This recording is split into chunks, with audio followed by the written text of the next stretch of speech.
Okay. So, you ever notice how you're a completely different person around different people? With your parents, you're suddenly 15 years old again, arguing about whether you texted them back fast enough. With your friends, you're, I don't know, funnier, looser. And then at work, you're in full professional mode, trying not to say anything weird. And then with your crush, your brain's just running "Don't be awkward" on repeat, which obviously makes you more awkward. So, which one of those is actually you? Yeah. So here's the thing. There isn't one. And that's weird when you think about it. Like your brain is literally running different software depending on who's in the room. Think about it though. You're not pretending to be different people. You're actually being different people. Which raises the question, what even are you? So here's what's actually happening. Different people activate different neural networks in your brain. You're not wearing masks. You're literally loading different programs. And your brain files these versions the same way it files memories. Context dependent storage. Wait. Your brain doesn't just remember what happened around different people, it remembers who you were around different people. That's why you can move out, live alone for years, become a completely different person, feel like you've healed and grown, and then you visit home for Thanksgiving, and within 20 minutes, you're having the exact same argument about your life choices you had when you were 17. You didn't regress. Your brain just saw parents in kitchen and auto loaded defensive teenager version from the archives. Think about it though. That's not you being weak or not actually healing. That's your brain's filing system working exactly as designed. The version of you that exists in that context is stored there. Therapy, growth, moving out, that builds new versions, but the old ones don't delete. They're just filed under parents and childhood home. Okay, but why does your brain even do this? So, your brain builds these different versions because it's trying to predict what behavior keeps you safe in each context. Your ancestors lived with the same small group their whole lives. But even in that small group, you couldn't act the same with everyone. The way you talk to the tribe elder versus your siblings versus that person you were trying to mate with. Now, different behaviors, different outcomes. Your brain learned through pattern recognition. When I'm around this type of person, this version of me gets better results. Here's what's messed up though. Your ancestors had maybe 15 to 20 people total to calibrate for. You have hundreds. Your brain's trying to maintain separate versions for your parents, your coworkers, your boss, your friends from college, your online friends, that group chat from 2019 you're still in for some reason, your landlord, your crush, your crush's friends. And then modern life puts them all in the same room. You ever been to a party where your work friends and your college friends are both there? Your brain's just frantically trying to find a version that works for both contexts simultaneously.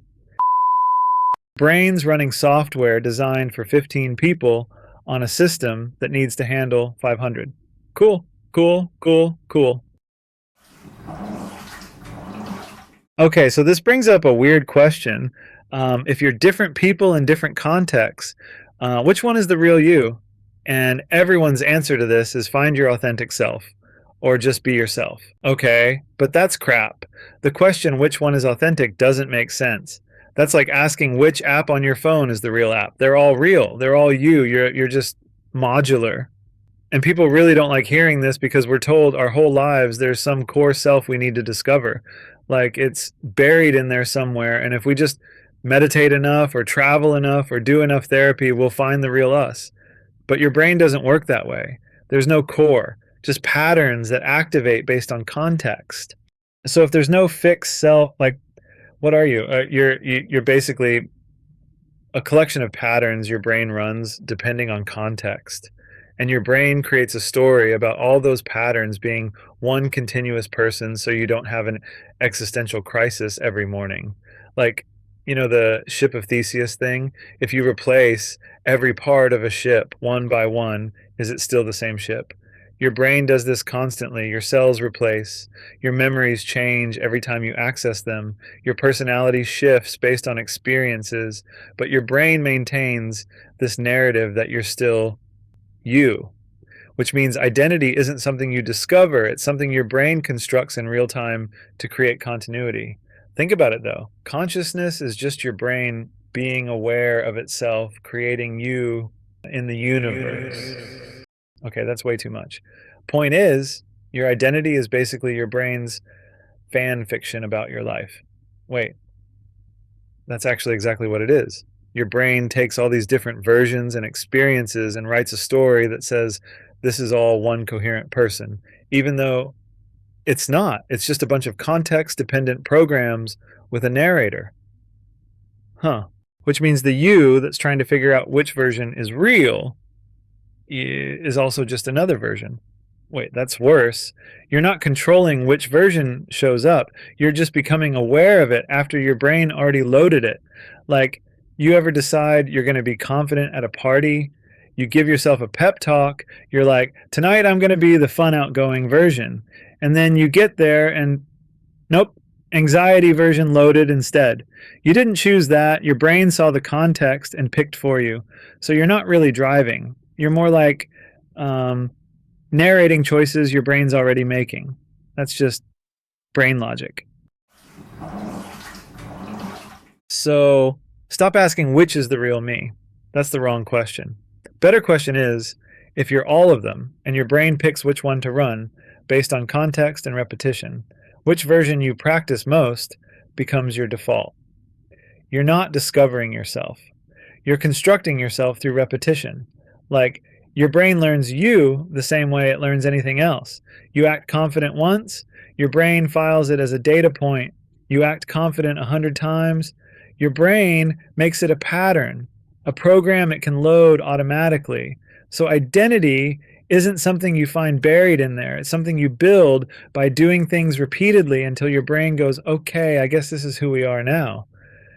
Which means you're not stuck as whoever you are right now. You're just currently running the programs you've practiced most. Different context, different practice, different defaults. Wait, that's actually useful though. Like, identity isn't fixed. It's just the current average of which versions your brain runs most often. You want to be different. Practice being different in the context where you want to be different. And your brain will eventually file that as the default for that context. Yeah. So yeah, maybe there isn't a real you hiding underneath all the versions. Maybe you is just whoever shows up right now. And honestly, that's kind of freeing. You don't have to find yourself. You just have to show up enough times until one of the versions feels like home. You're not fake for being different people in different places. You're adaptive. You're doing exactly what your brain evolved to do, which is both comforting and mildly terrifying. Thanks, evolution. Anyway, you're not one person, you're a whole collection of them, trying to make sense of being alive in the same timeline. That's wild, right?